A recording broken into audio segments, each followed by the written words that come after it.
Hey, how are you today? Welcome everybody to day 2 of the training.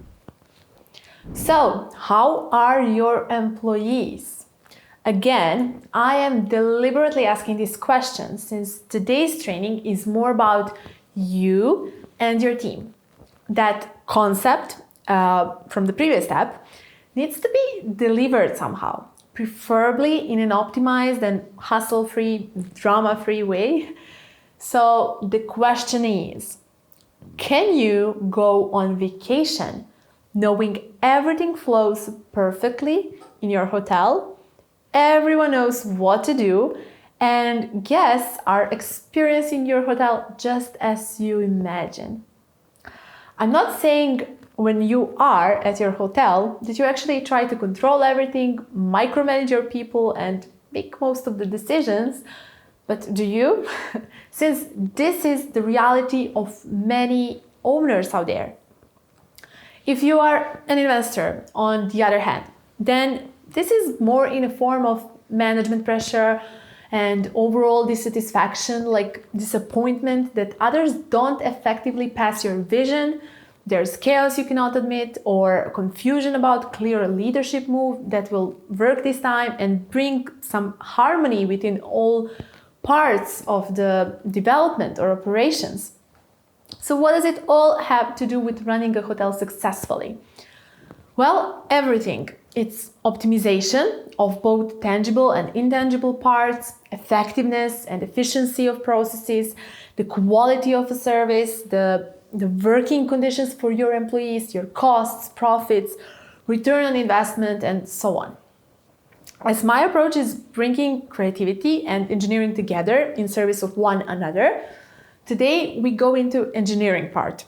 And again, after going through some misconceptions, you will be presented with a map that can serve as a reminder. So, there is an illusion that systems and engineering belong only to big players. In this case, big hotel chains, which need to organize huge teams, have complex hierarchy, lots of processes going on in parallel, long decision making, and so on. The truth is that there are many smaller hotels and investment properties who unfortunately behave the same way and embrace that spread responsibility environment where no one takes extreme ownership but is just in the game for that piece of cake. In the meanwhile, they're missing the opportunity to really be the best at what they do and make significant impact. If that is by any chance your hotel as well, please follow up. I am passionate about this because it's even easier to run a well-organized hotel than the one that pretends to be such and results are not comparable. If you do have structure in place, training, rules, standards, manuals, you could still be underperforming and failing to deliver that top-notch experience you brag about. Your results might be just enough now, but what about tomorrow?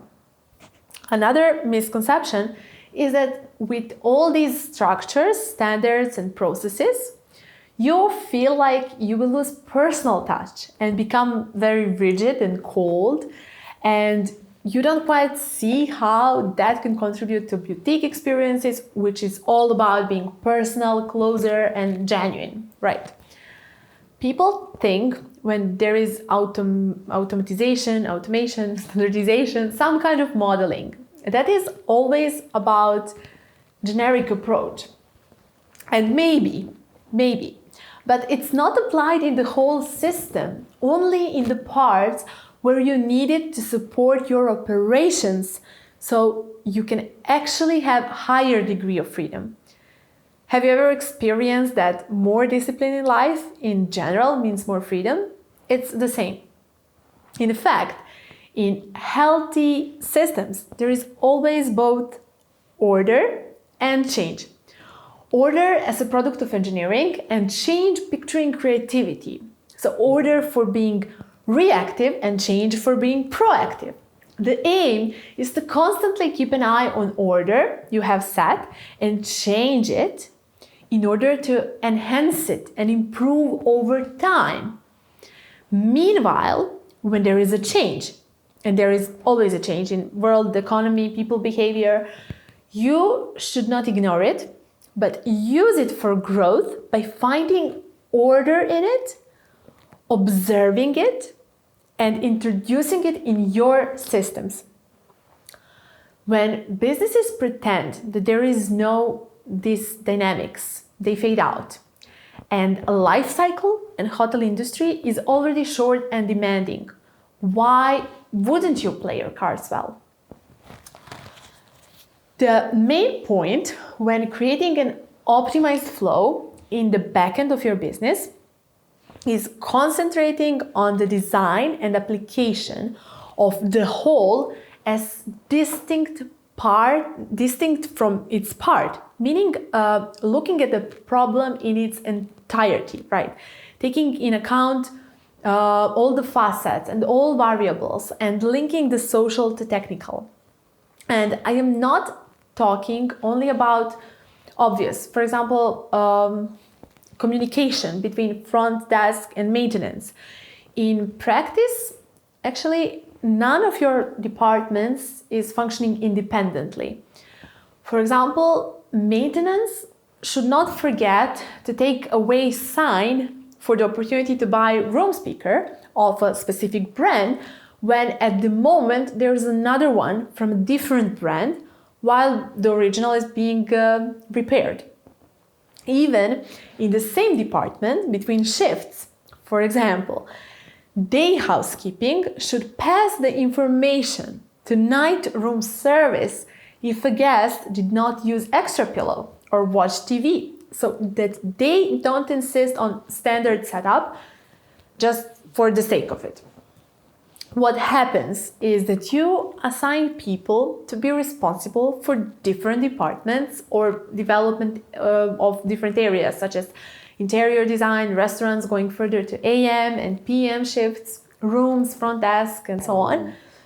But you forget to truly connect each and every of these areas to identify critical points of interest, shared resources, how they overlap, common practices, mission. And the most importantly, you forget to connect them with your unique hospitality methodology, which would in fact create channels for quality reassurance specific for your hotel. Okay, so before we go to the map, let's just distinguish something. One thing is what you want to achieve. That starts from your concept, developed in detail as we discussed in the last video. But completely another thing is how you can achieve it. You can choose to use technology or rather employ people to perform a certain task. You can design procedures, or you can have high expectations and confidence that your team know each and every step they need to perform. You can collect data and create guest profiles, or you can encourage yourself to notice small details and create special moments for your guest. In first approach, you have control and follow up. But in second, you just hope everything goes right. Both hows are fine. But there is no sustainability in second approach, and first one actually doesn't exclude second. In fact, it uses it. So let me elaborate. When you run your business only by believing in your people skills and experience, your vision, a great real estate asset, you are missing to measure and follow the performance. Control the baseline experience you envision to provide, and most importantly, improve. You are declining an imminent change, and even your guests are not the same after a couple of years. And sure, people will sometimes fight. There is no need for planned, detailed, and controlled structure, especially if you are very small.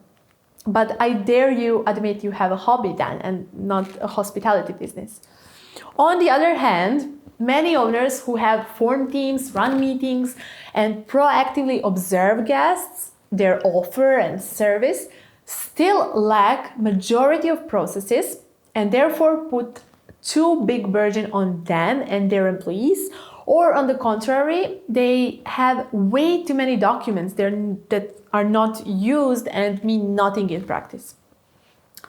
Starting point is that you should capture your specific know-how so that your unique hospitality methodology, how it looks like, what it looks like, and how it is delivered, what is a must and what is a nice to have, and how can you assure that there is a space for both of these happening to every single guest of yours. This is done by just enough of rigid structures and just enough of what I call freestyle hospitality. Here's the recipe. So I borrowed mathematical concepts just to picture these two approaches.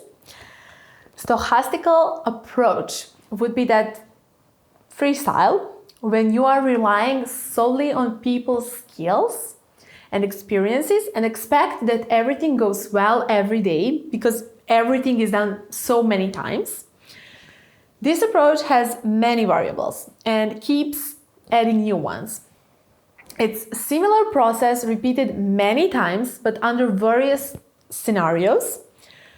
You or your employees are doing the same job every day, but every day is not the same. It's always different circumstances, starting from people's moods to actual guests. On top of that, your employees are not thinking like you are. For example, in terms of optimization, because they don't have the same stacks as you do. Same applies if you have a director or manager who is in charge, and then it's actually just them having these problems. Inevitably, this results in either you not being content with your employees or having many mistakes or misses to deliver service the way it's supposed to be. There are lots of uncertainties in this approach. Even though inputs are the same, or it's maybe actually more correct to say that they appear to be the same. People are a soft part of hospitality business and they are just not machines. So these uncertainties we mentioned will appear also on the outside part of this approach. So the result achieved this way will be good, but not enough for excellent and boutique service, and it's definitely not effectively done. You need to ensure that the right things are done in the right way. Then we come to the deterministic approach, which describes getting the exact same results every single time for a particular set of inputs, no matter how many times they're repeated. So now, these are not quite the same inputs as from before. For example, it's still your housekeeping department, but with a set of specific values, like room cleaning checklist with map of movements, or returning guest checklist with list of preferences or list of concept-fitted ideas for personalization. So by controlling inputs here, what is meant is you carefully prepare those standard operating procedures for your employees and train them to excel, not once in a while, but out of habit. So every single time, but without pressure, because there is no problem. The problem is solved in advance. They just need to follow the solution. However, there is one element missing, and that is a lack of will of your employees. This happens when you encourage them to use protocols and follow guidelines, which excludes creativity. And it's important to address this because it eventually leads to disengagement in process. This is justifiable only to ensure that you get this baseline service every time. And that is not a small thing. In fact, it's huge. After that, and only after that, there's a space for putting that will into service of creating above and beyond experiences. So then you can train your employees to search for opportunities, listen to clues, and create special moments for guests, which is the way to engage them again while providing that impeccable service. Quite wise, right? This is happening on the output side as an addition to baseline experience. And once you have this in place, it's this approach that enables simplicity to running a true boutique hotel. What's the middle like? So in the middle of both approaches, there is this so-called black box where you should have your business model well defined. This is the place to further develop your concept if necessary, but mostly to check if everything fits into it. And think in business terms, like what is your high season and off-season period? Is there a minimum number of nights one can reserve? What do you give for free and what do you charge? What is your ideal guest like? What are their wishes, needs, and similar? And so this process we just went through is part of business processes reengineering. The main aim here is to build it in a way that will support you.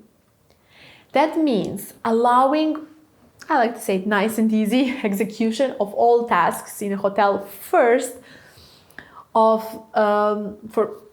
for all of your employees, because they are people who are serving the guests. So you should serve them, make their jobs easier so they can be rested when the opportunity for creating above and beyond experience appears.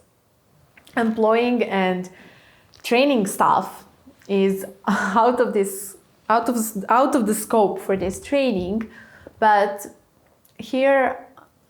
I can give you two important questions to answer that are connected to all these three parts, all these three steps in the training in 3 videos.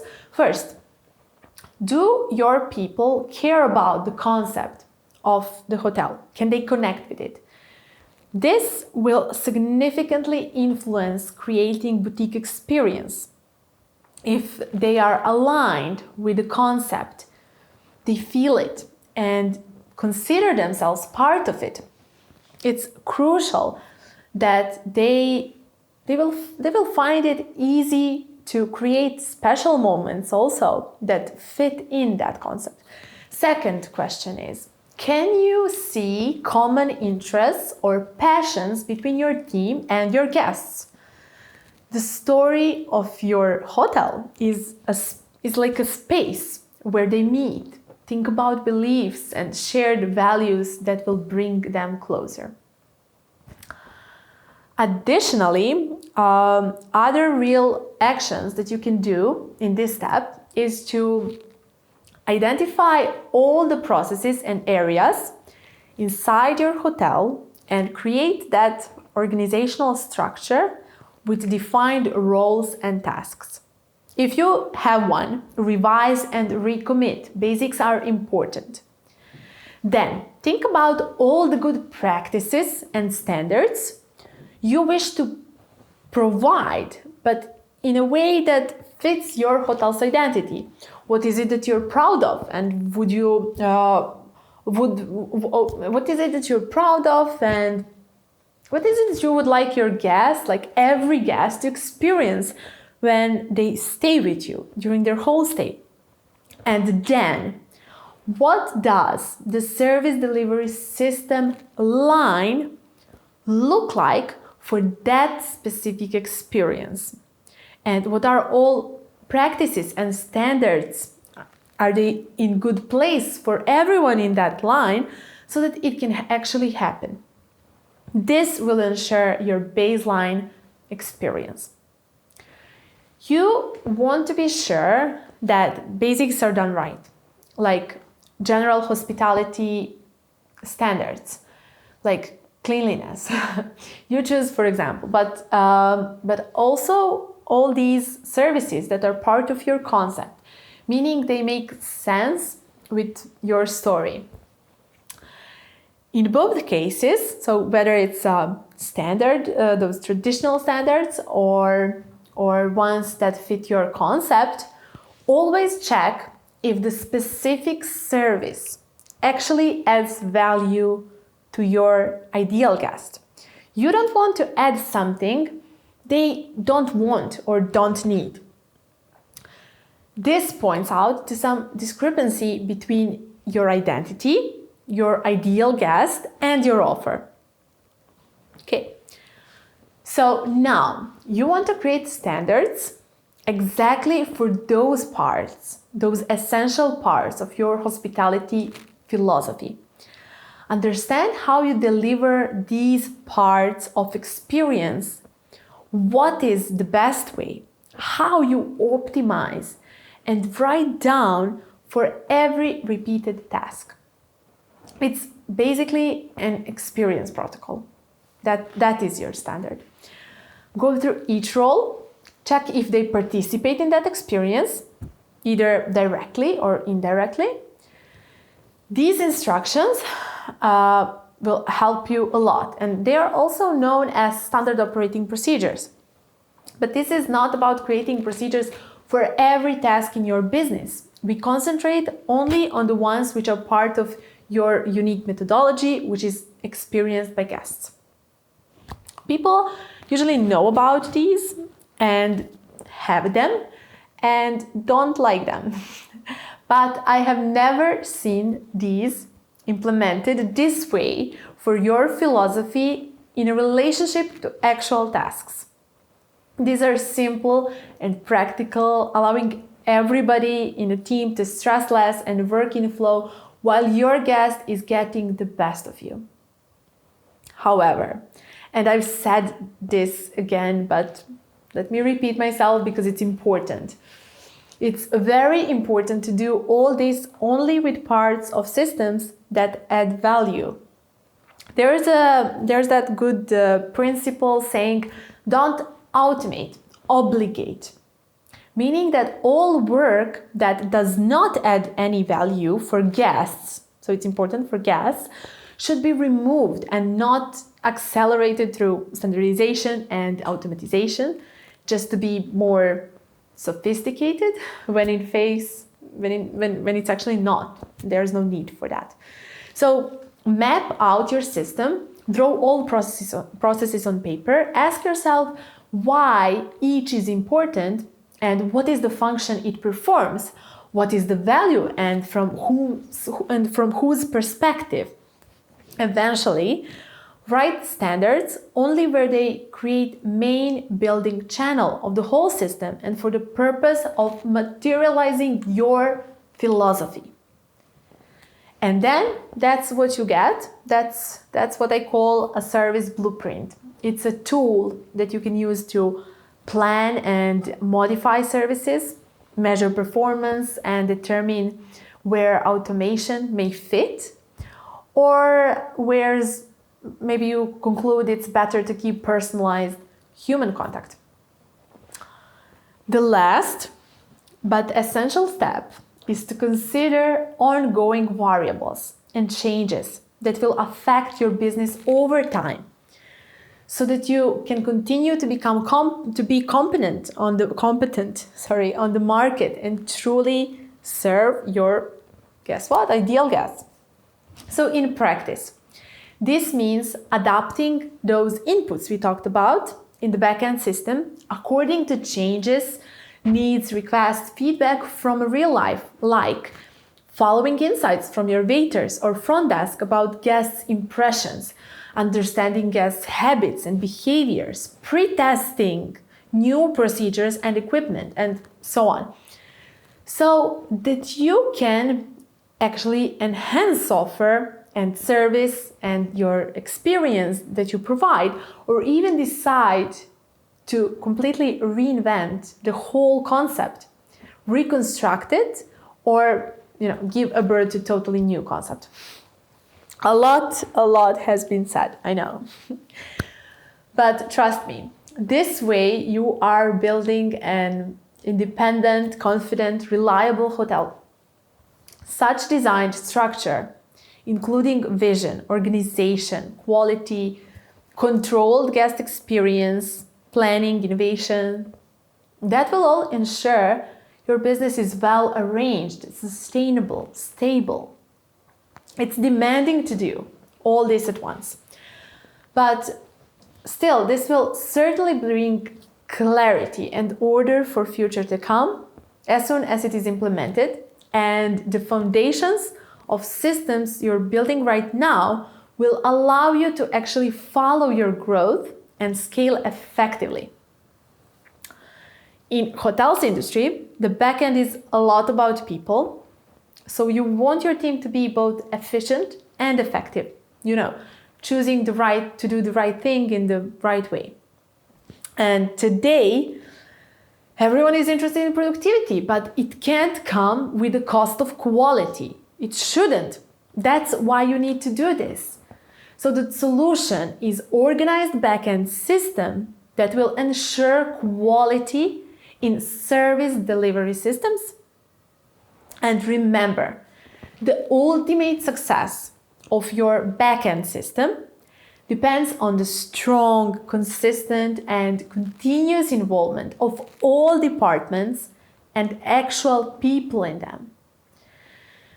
Now it's finally time to create amazing boutique experiences. That's what we do in the next video, so I'll see you there. Enjoy the day. Bye.